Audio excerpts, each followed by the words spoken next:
আমি আজকে তোমাদের উপপাদ্য 29 আর 30টা করাবো। আগের উপপাদ্য দুটো আশা করি বুঝতে পেরেছ। উপপাদ্য 29-এ এই উপপাদ্য দুটো সমবিন্দু সংক্রান্তই। আগের দুটো কি ছিল? একটা ছিল হচ্ছে ত্রিভুজের লম্ব সমদ্বিখণ্ডক 3টে সমবিন্দু, অর্থাৎ ত্রিভুজের বাহুগুলির লম্ব সমদ্বিখণ্ডক 3টি সমবিন্দু।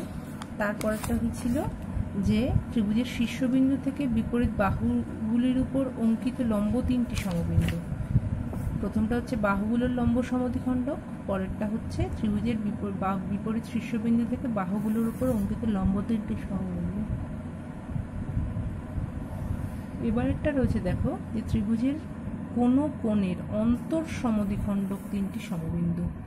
অর্থাৎ এই যদি আমরা একটা ত্রিভুজ নেই, এই যদি একটা ত্রিভুজ হয় তার কোণ হচ্ছে এই 3টে পাচ্ছি, কোণের অন্তর সমদ্বিখণ্ডক, অর্থাৎ যারা এই কোণগুলোকে দুটো করে সমান খণ্ডে ভাগ করছে তারা একটা বিন্দুতে ছেদ করবে। এইটা আমাদের প্রমাণ করতে হবে। তাহলে আমরা একটা ত্রিভুজ নিলাম এবিসি ত্রিভুজ। যেহেতু এখানে আমাদের 3টাকে অন্তর সমদ্বিখণ্ডক প্রমাণ করতে হবে, তাই এই প্রমাণগুলোর ক্ষেত্রে আমরা লক্ষ্য রাখবো আমরা কিভাবে করব। আমরা দুটোকে ধরে নেব যে তারা অন্তর সমদ্বিখণ্ডক, আর 3 নম্বরটাকে সমদ্বিখণ্ডক প্রমাণ করব। তাহলে এই 3টে প্রমাণিত হয়ে গেল। তাহলে আমরা কি করলাম, এবিসি একটা ত্রিভুজ নিলাম। এই ত্রিভুজের ধরলাম কোণ বি আর কোণ সি এর অন্তর সমদ্বিখণ্ডক দুটো পরস্পরকে ও বিন্দুতে ছেদ করেছে। আঁকাটা একটু সরে গেল, এইরকম হবে, ও বিন্দুতে ছেদ করেছে। আমাদের প্রমাণ, এবার এও যোগ করলাম। আমাদের প্রমাণ করতে হবে যে এও কোণ এ এর অন্তর সমদ্বিখণ্ডক, এইটা আমাদের প্রমাণ করতে হবে। ঠিক আছে, এইটা আমরা যদি প্রমাণ করতে পারি তাহলেই আমাদের উপপাদ্যটা প্রমাণ হবে। তাহলে আমরা অঙ্কন কি করলাম, আমরা এই প্রত্যেকটা বাহুর উপর লম্ব আঁকলাম। এই প্রথমটা ধরো নাম দিলাম হচ্ছে এবির ওপর হলো ওপি, বইতে যেমন আছে আমি তেমনই নাম দিচ্ছি। এটা হচ্ছে ও কিউ, এটা হচ্ছে ও আর। এবার দেখো, আমরা যখন লম্ব সমদ্বিখণ্ডক করেছিলাম তখন আমরা পাশাপাশি দুটো ত্রিভুজ নিয়েছিলাম। কেন? কারণ আমাদের লম্ব সমদ্বিখণ্ডক যখন এই বাহু দুটোকে সমান পেয়েছিলাম, এখানে আমরা কি পাবো, এই কোণ দুটো সমান পাবো। তাই আমরা কি করব, এই দুটো ত্রিভুজ নেব, অর্থাৎ ত্রিভুজ পিওবি আর ত্রিভুজ বিও কিউ, এই দুটো নেব। কেন? কারণ হচ্ছে যখন লম্ব সমদ্বিখণ্ডক প্রমাণ করেছিলাম, লম্ব সমদ্বিখণ্ডকের ক্ষেত্রে কি হচ্ছে, আমরা সমদ্বিখণ্ডক যখন এই বাহুটার এই বাহুটা সমান পাচ্ছি, এখানে আমাদের হাতে রয়েছে এই কোণটার এই কোণটা সমান।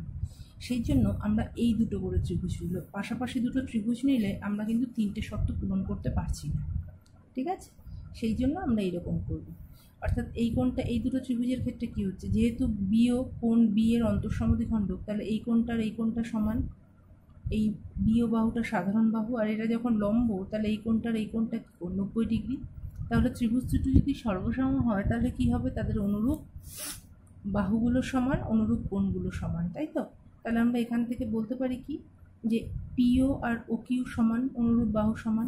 ঠিক একইভাবে এবার এই দুটো ত্রিভুজ নিলাম, অর্থাৎ ত্রিভুজ সিও কিউ আর ত্রিভুজ সিও আর নিলে কি পাচ্ছি, এই কোণটা আর এই কোণটা সমান, যেহেতু কোণ সি এর অন্তর সমদ্বিখণ্ডক হচ্ছে ওসি, আর এই কোণটা আর এই কোণটা 90 ডিগ্রি। কেন? এটাতে আমরা লম্ব এঁকেছি, আর এটা সাধারণ বাহু। তাহলে এই কোণটা আর এই কোণটাও, এই ত্রিভুজ দুটো সর্বসম, তাদের অনুরূপ বাহু দুটো সমান। অনুরূপ বাহু দুটো যদি সমান হয় তার মানে এই বাহুটার এই বাহুটা সমান। তাহলে এই বাহু, এবার এই বাহুটা সমান, এই বাহুটা সমান। অর্থাৎ আমি বলতে চাইছি OP equal to O Q আর O Q equal to O R. তাই যদি হয় তাহলে ওপি ইকুয়াল টু ও আর, এটা প্রমাণ হলো। এবার আমরা এই দুটো ত্রিভুজ নিলাম, ত্রিভুজ পিওএ আর ত্রিভুজ আর ও এ।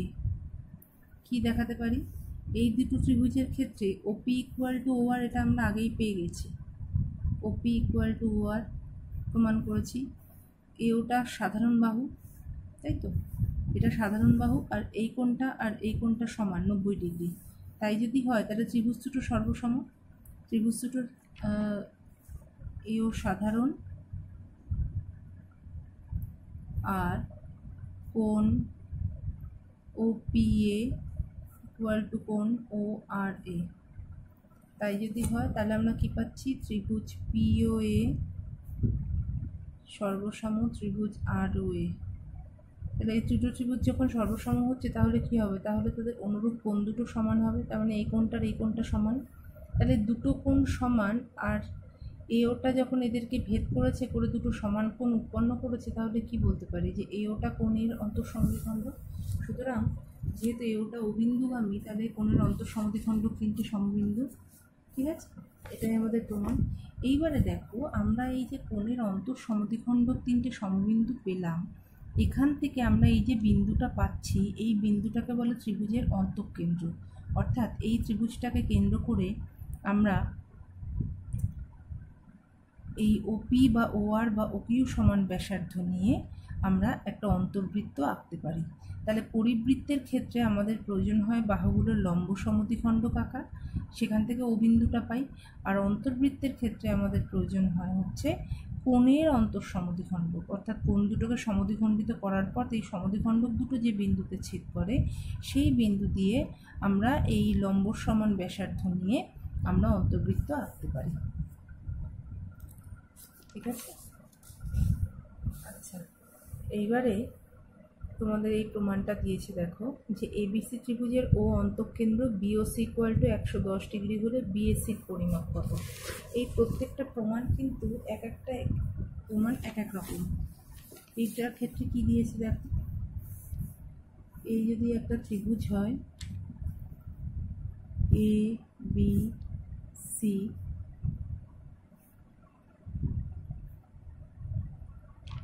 তাই তো, এবিসি, এটা হচ্ছে 110 ডিগ্রি, এটা 110 ডিগ্রি হলে বিএসির পরিমাপ কত, এই কোণটা আমাদের বার করতে হবে। ঠিক আছে, এই কোণটা যদি বার করতে হয়, দেখো আমরা এই যে ছোট ত্রিভুজটা পাচ্ছি ও বি সি, অন্তঃকেন্দ্র যখনই হচ্ছে, অন্তঃকেন্দ্র হলে আমরা কি পাচ্ছি, এই যে 110 ডিগ্রি, এই ও বি ও এটার থেকে একটা ত্রিভুজ পাচ্ছি আমরা। অন্তঃকেন্দ্র যখনই হচ্ছে তার মানে অন্তর্ব্যাসার্ধ কোণগুলো এখান থেকে যদি আমরা একটা করে লম্ব আঁকি, সেটা হচ্ছে অন্তর্ব্যাসার্ধ, তাই তো।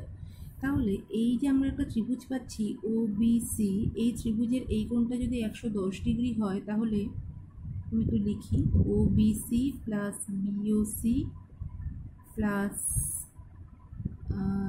বিসিও ইকুয়াল টু 180 ডিগ্রি ত্রিভুজ বিওসি এর ক্ষেত্রে, তাই তো।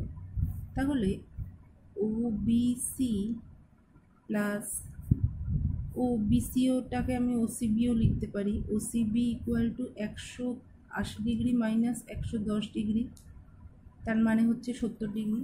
তাহলে দেখো এই কোণটা যদি, এই কোণ দুটোর যোগফল হচ্ছে 70 ডিগ্রি, তাহলে এরা তো অন্তঃসমদ্বিখণ্ডক, তাহলে এই যদি আমি যদি এটার ডাবল করি, তার মানে এই দুটো কোণের যোগফল পাচ্ছি না। বোঝা গেল আমি কি বলছি, যে কোণ ওবিসি প্লাস কোণ ওসিবি ইকুয়াল টু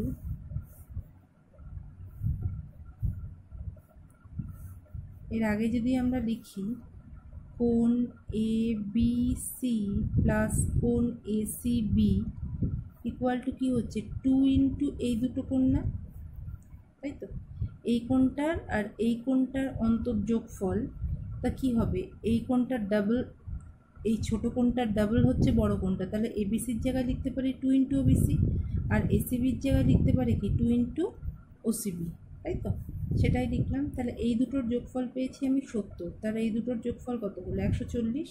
তাহলে এই দুটোর যোগফল যদি 140 হয়, তাহলে উপরের কোণটা কত হবে, কোণ A equal to 180 minus 140 equal to 40 degree. এই অঙ্কগুলো কিন্তু এক একটা এক এক টাইপের, এগুলো কিন্তু একটু বুঝতে হবে। আচ্ছা, এরপরে যেটা আছে এটা তো খুব ইম্পর্টেন্ট একটা উপাত্ত, যে ত্রিভুজের মধ্যমা তিনটে সমবিন্দু। এই প্রমাণটা কিন্তু একটু অন্যরকম। কি বলছে, ত্রিভুজের মধ্যমা, ত্রিভুজের মধ্যমা কাকে বলে, ত্রিভুজের কোনো একটা বাহুর মধ্যবিন্দুর সঙ্গে বিপরীত শীর্ষবিন্দু যোগ করলে আমরা যে সরলরেখা পাই তাকে বলা হয় হচ্ছে ত্রিভুজের মধ্যমা, তাই তো। তাহলে ত্রিভুজের এই বাহুটার মধ্যবিন্দুর সঙ্গে বিপরীত শীর্ষবিন্দু যোগ করলে যে সরলরেখাটা পাই তাকে বলা হচ্ছে মধ্যমা। তাহলে মধ্যমা যখনই হচ্ছে তার মানে এই খণ্ডটা এই বাহুটার সমান হচ্ছে। তাহলে কি বলছে যে এবিসি একটা ত্রিভুজ যার বিই এবং সিএফ মধ্যমা দুটি পরস্পরকে জি বিন্দুতে ছেদ করেছে, এ জি যুক্ত করে বর্ধিত করা হলো।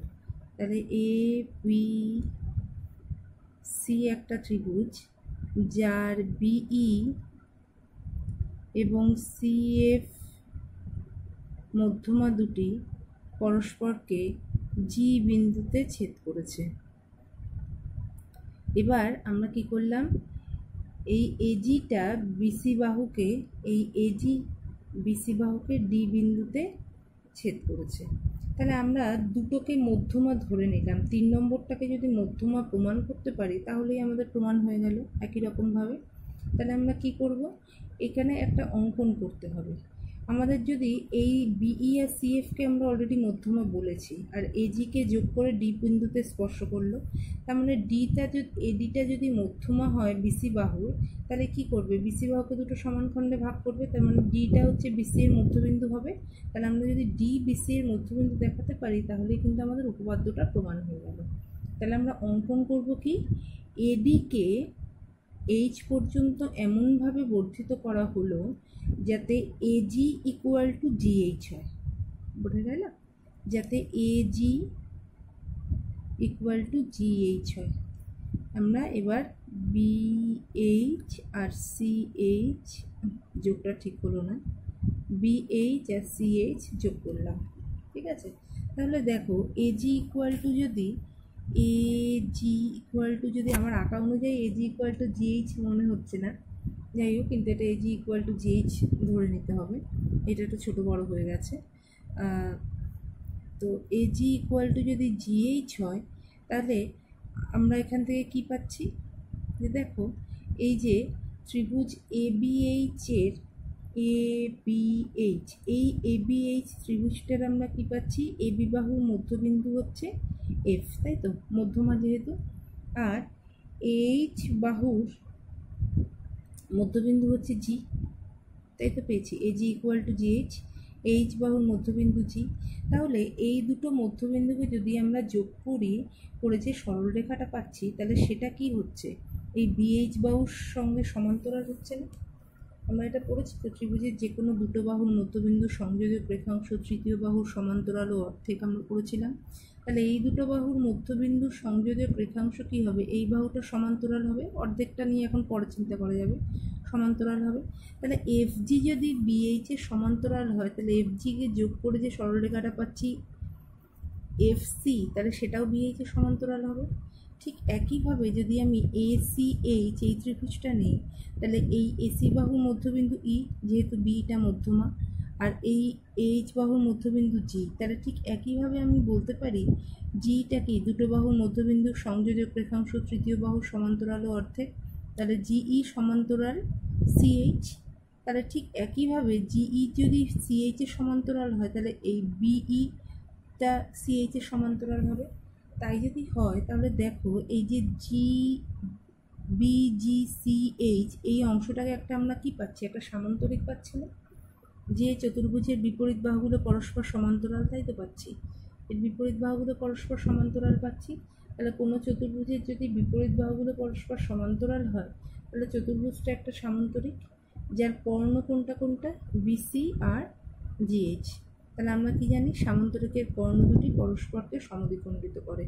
তাহলে সামান্তরিকের কর্ণ দুটো যদি পরস্পরকে সমদ্বিখণ্ডিত করে, তাহলে ডি বিন্দুতে এই কর্ণ দুটো সমান খণ্ডে ভাগ হয়েছে, বিসিটাও সমান খণ্ডে দুটো খণ্ডে ভাগ হবে, অর্থাৎ বিডি ইকুয়াল টু ডিসি, আর কি হচ্ছে জিডি ইকুয়াল টু ডিএইচ, এই তো হচ্ছে। তাহলে আমাদের কি প্রমাণ করতে দিয়েছে, ডি বিসি এর মধ্যবিন্দু, তাহলে অর্থাৎ ত্রিভুজের মধ্যমা তিনটি সমবিন্দু, এটাই আমাদের প্রমাণ করতে দিয়েছে। আচ্ছা, এরপরে দেখো যেটা বলেছে, এইগুলো খুব কাজে লাগে, যে ত্রিভুজের এই যে মধ্যমা তিনটি পরস্পর, এটা মনে হয় তোমরা কোঅর্ডিনেটে অর্থাৎ যেখানে স্থানাঙ্ক জ্যামিতিতে করেছো যে ত্রিভুজের তিনটে মধ্যমা পরস্পরকে যে বিন্দুতে ছেদ করে তাকে আমরা বলি হচ্ছে ত্রিভুজের ভরকেন্দ্র। তাহলে এক্ষেত্রে হচ্ছে ত্রিভুজের মধ্যমা তিনটে পরস্পরকে জি বিন্দুতে ছেদ করেছে, তাহলে জি হচ্ছে এবিসি ত্রিভুজের ভরকেন্দ্র। তাহলে এই কিন্তু ভরকেন্দ্র জি এডি মধ্যমাকে কি অনুপাতে ভাগ করে সেটা আমরা নির্ণয় করছি। দেখো বিজিসিএইচ এই সামান্তরিকের ক্ষেত্রে জিসি আর বিসি আর জিএইচ মধ্যমা দুটি ডি বিন্দুতে সমদ্বিখণ্ডিত হয়। তাহলে আমরা কি বলতে পারি GD equal to half of GH, তাই তো। জিডি এই জিডি ইকুয়াল টু জিডি অংশটা জিএইচ অংশের দ্বিগুণ, যেহেতু সমদ্বিখণ্ডিত হচ্ছে। তাহলে আবার আমরা কি পেয়েছি এজি ইকুয়াল টু জিএইচ। তাহলে এজি ইকুয়াল টু কী পাচ্ছি দেখো, এটা একটু ক্যালকুলেশনটা ভালো করে খেয়াল করো। আমরা প্রথমে ধরেছিলাম এই যে এজি ইকুয়াল টু জিএইচ, আর আমরা পেলাম হচ্ছে জিডি ইকুয়াল টু ডিএইচ। তাহলে জিডি এই হাফ খণ্ডটা কি হচ্ছে জিএইচের হাফ, এই GD equal to half of GH বলতে পারি। তার মানে GH equal to 2 into GD. তাহলে এজির জায়গায় আমি কি বসাতে পারি, AG equal two 2 into GD বসাতে পারি তো। তাহলে এজি আর জিডি এরা এই যে এই খণ্ডটা এজি আর জিডি, তাহলে পরস্পর কি অনুপাতে ভাগ হচ্ছে, AG is to GD, AG is to GD, তার মানে 2 জিডি ইস টু জিডি, তার মানে 2:1 অনুপাতে ভাগ হচ্ছে। তার মানে ভরকেন্দ্রতে মধ্যমা কি অনুপাতে বিভক্ত হয়, 2:1 অনুপাতে বিভক্ত হয়। ঠিক আছে, তাহলে এখান থেকে আমরা প্রতিটা খণ্ডের উচ্চতা পেতে পারি। আচ্ছা, এই যে বড় খণ্ডটা, এটা তোমরা ত্রিভুজ চ্যাপ্টারে বৃত্ত চ্যাপ্টারে করলে, এই যে বড় খণ্ডটা, এই খণ্ডটা হয় পরিবৃত্তের ব্যাসার্ধ, আর এই ছোট খণ্ডটা হয় অন্তর্বৃত্তের ব্যাসার্ধ। আচ্ছা, তাহলে কি করেছে দেখো, যে কোনো এজি ইকুয়াল টু জিএইচ, তাহলে AG plus GD equal to AD GH. আচ্ছা, এখানে একটা অনেক বড়োভাবে একটা প্রমাণ করেছে, এই প্রমাণটা তোমরা একটু দেখো কি বলছে। দেখো AG plus GD equal to G, তাহলে এই যে এজি প্লাস জিডি এটা ইকুয়াল টু কি এডি। এবার জিএইচের জায়গায় কি লিখলো 2 জিডি, জিএইচ সমান 2 জিডি আমরা দেখিয়েছি, plus GD equal to AD, তাহলে 3 জিডি ইকুয়াল টু এডি, তাহলে AD equal to GD equal to 1/3 of AD, তাই তো। তাহলে এজি ইকুয়াল টু কী হবে, এডি মাইনাস জিডি, তার মানে 1/3 2/3 অফ এডি। ঠিক একইভাবে প্রত্যেকটা ক্ষেত্রেই আমরা এই প্রমাণটা করতে পারি। ঠিক আছে, তার মানে এই ছোটো খণ্ডটা হচ্ছে এডির, ছোটো খণ্ডটা হচ্ছে পুরো বাহুর 1/3 অংশ, আর বড় খণ্ডটা হচ্ছে পুরো বাহুর 2/3 অংশ। এটাই তো আমাদের বলেছে, তাই তো। আচ্ছা, আর বাকি যে এক্সট্রা প্রমাণগুলো, এগুলো আমি তোমাদের এই দুটো প্রমাণ থাকবে, এই দুটো প্রমাণ আর শর্ট কোশ্চেন আমি পরের দিন করাবো।